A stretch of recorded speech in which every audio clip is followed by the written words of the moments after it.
In this video, we are going to design microservice architecture with using RESTful APIs to exposing APIs from our microservices.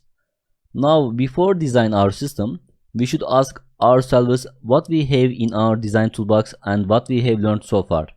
For that purpose, we are going to write down function requirement, non-function requirement, architectures, and pattern and principles.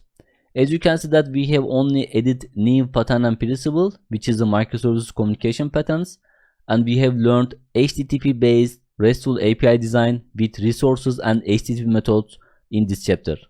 Now we can refactor our design as per our toolbox, which include all these items. Here you can see the final architecture design for our e-commerce application, which is applying the microservice architecture with RESTful API design. We basically select main for microservices into our diagram. This time I have removed the discount microservices and add the customer microservices. So you can think that our main microservices, customer, user, product microservices, shopping cart, discount, and ordering microservices. And see that we have exposed several HTTP methods to perform client operations with well-designed RESTful APIs for every microservices. So here you can see the customer expose, product expose / products, and here you can see the checkout HTTP post method exposed for the client operations. Now let's elaborate these HTTP design RESTful API methods. So here you can see that the whole microservices and resources HTTP methods and exposed REST APIs according to best practices. So let's start from the customer microservices. We have customer microservices and we have exposed resources, which is the /customers. After the URL definition, we have added these resource, and we would like to use these HTTP methods, which including the HTTP get, post, and delete. So according to these methods, we are exposing these REST APIs. For example, get /products will be return all products into customer microservices. Get /customers /ID, which is the parameterized ID information, return a single customer information. And we have post /customers that required for the payload, which including the customer JSON that will insert a new customer into our customer microservice databases. And here you can see the delete operation. This will be delete a specific customer into our customer microservices. And after that we have a product resource is /products.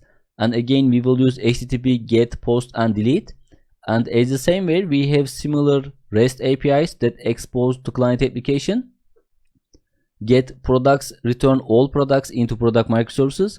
Get product ID, return a specific one product to the client application. And we have post products to insert any product with providing JSON object, product JSON object into the payload. And we have delete object required to specific ID information, which will be delete a specific product. And we have also shopping cart, and this is the required for the resource /carts. And again, we have get, post, and delete operation. And in the shopping cart, we have get all carts, get carts by ID, delete carts by ID.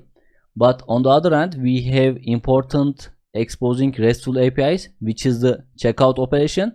As you can see that we are checkout specific cart, so that's why we using the /carts /ID to reach the specific shopping cart, and /checkout. And this is the HTTP post operation, requires some information to check out the shopping cart in order to start ordering process and order fulfillment process. This is one of the important asynchronous use case for us. We will see that under this API, we will start the asynchronous communication with publishing event to the event bus, and this will consume from the ordering microservices.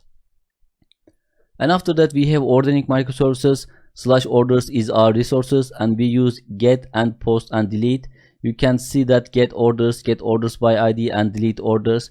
These are the APIs that we are going to use during the course for our main microservices, and we have exposed successfully with following the REST API design practices and best practices.